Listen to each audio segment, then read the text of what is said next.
Tonight, Minneapolis once again in the national spotlight after an ICE agent shot and killed this woman, 37-year-old Renee Good, in South Minneapolis this morning. Thank you for joining us tonight. I'm Julie Nelson. And I'm Rena Sargentopoulos. Right now, a vigil is still underway for Renee Good. Let's take a live look there as crowds gather to remember the 37-year-old who lost her life today. We'll come back to the vigil and get more details about Good in just a few minutes. The fatal shooting here also sparking protests against ICE in cities all across the country, from New York to New Orleans to Phoenix and Spokane. Demonstrations, though, have remained mostly peaceful. And just in the last hour, we learned Minneapolis Public Schools is canceling classes for the rest of the week. The district saying it's because of safety concerns related to incidents around the city today. All school activities and athletics are canceled. The district says it's working with the city on emergency preparedness and responses. We have live team coverage tonight, including a much deeper dive into different angles of the shooting and why even use of force experts are coming to different conclusions. But first, a closer look at exactly what unfolded.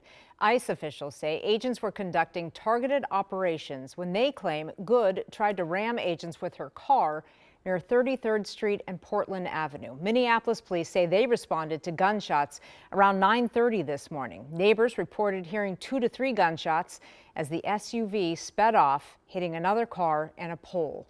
In the next hour, crowds started gathering at the scene. Joe McCoy has the latest details and what local and U.S. leaders are saying tonight. Joe? Rena, the perspective about what happened here today seems to be split among party lines, with President Trump and DHS officials saying the shooting was justified, while local leaders believe it was not. That is my biggest concern. One day after Minneapolis Police Chief Brian O'Hara said he was concerned someone could be killed while federal agents were in Minnesota, it happened. Just before 9:30 this morning,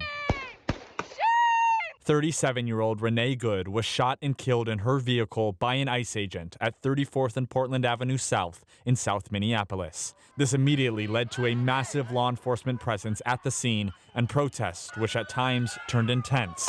Reaction quickly poured in from state and federal leaders, with conflicting narratives playing out along party lines. This appears as an attempt to kill or to cause bodily harm to agents, an act of domestic terrorism. Homeland Security Secretary Kristi Noem says an ICE vehicle got stuck in the snow and was being blocked as ICE officers tried to push the vehicle out.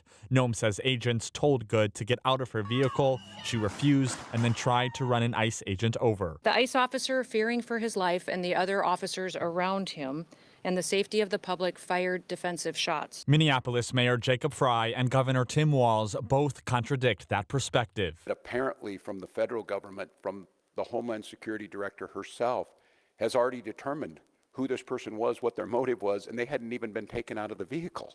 We're not living in a normal world. To ICE, get the out of Minneapolis. We do not want you here. Your stated reason for being in this city is to create some kind of safety, and you are doing exactly the opposite. On Truth Social, President Trump said in part, quote, "The reason these incidents are happening is because the radical left is threatening, assaulting, and targeting our law enforcement officers and ICE agents on a daily basis." The Minnesota Bureau of Criminal Apprehension and FBI are both investigating. Julie. All right. Thank you, Joe.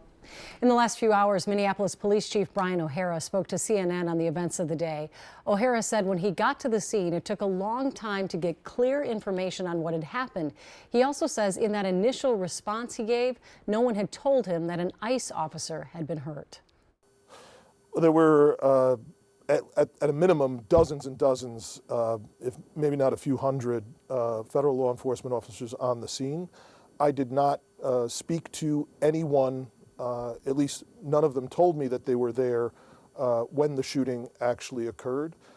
But I was very specific about asking if anyone else was injured, and at the time I was told that it was only the woman. So I don't know anything further. Well, the chief went on to say he's been worried about rising tensions in the city as ICE has been ramping up enforcement. At the heart of the investigation will be video of the shooting, which has surfaced from multiple different angles. But even the video evidence is causing opposing views from the community, political leaders, and even experts. Lauren Lemanchek talked to some use of force experts today to see what they are seeing in this video. Well, Rena, as we've heard, to some, these videos show an officer using unjustified deadly force against a civilian. To others, it shows an officer defending himself against a driver trying to run him over.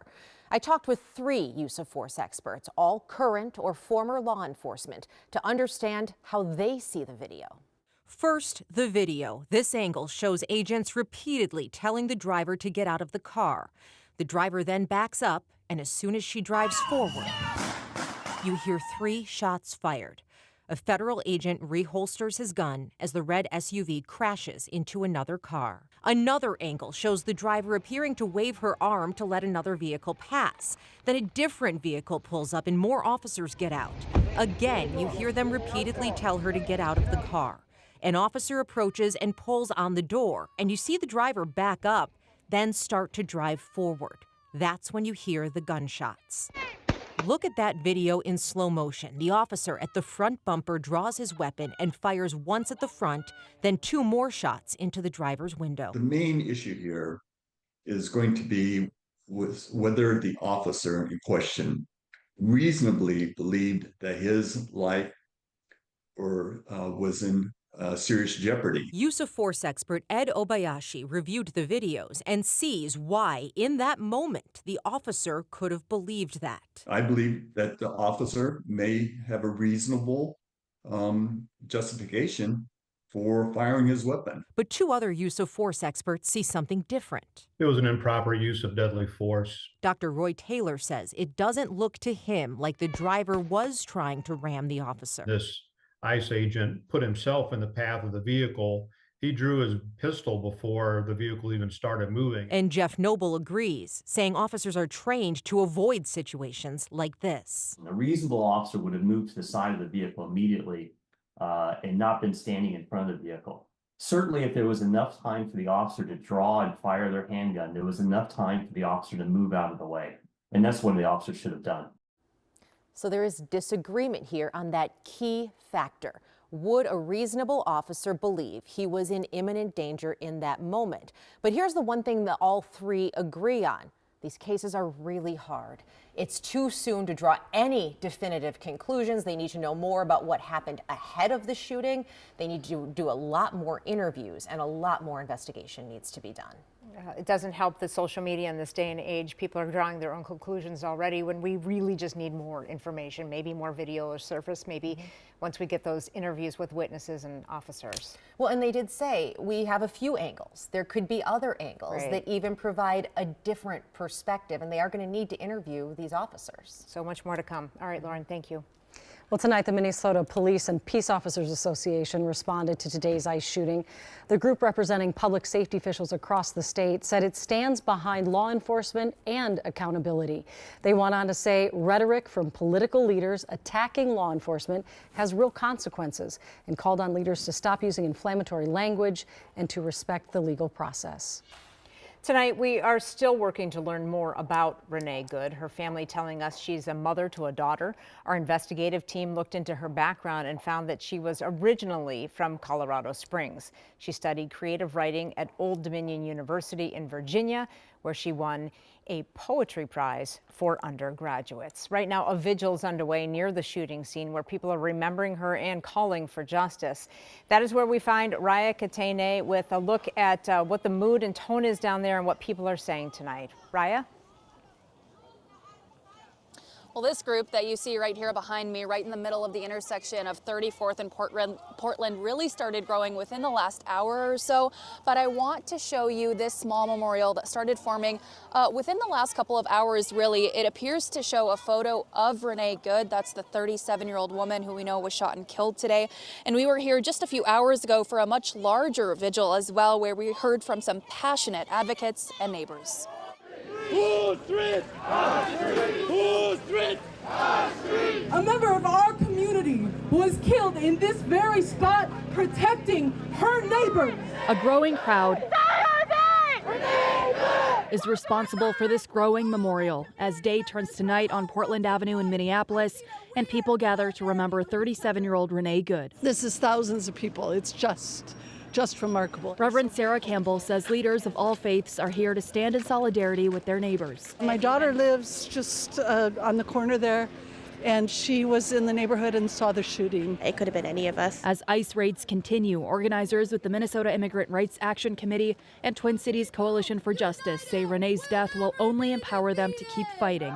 They're demanding that the federal agent responsible for her death be held accountable and prosecuted while calling on ICE to leave Minnesota. Our community needs us more than ever right now. That's right. Every single one of us. I'm beyond the thoughts and prayers. I'm enraged now. A rage and sadness shared by parents who brought their children, neighbors who are with their friends, and people showing up on their own. You come out here, you speak up. But still showing up. You say something. It's indescribable how sad and how horrific this act of violence is. It's hard to know exactly what comes next, but as they hold each other, people in this growing crowd say they'll hold on to Renee's memory as they continue showing up. Renee was Renee! Renee was Renee! And even just standing here right now, I've seen more and more people continuing to roll in. It's hard to know exactly when this crowd will disperse here tonight, and we do know there are more protests planned for tomorrow as well. So we'll keep an eye on things, but for now, I'll send things back to you. And thankfully, or hopefully, everything stays peaceful. Raya, thank you. Obviously, there's still so many questions about what happened today. We will continue covering this and following this story and bring all the details to you on air and online as we learn more.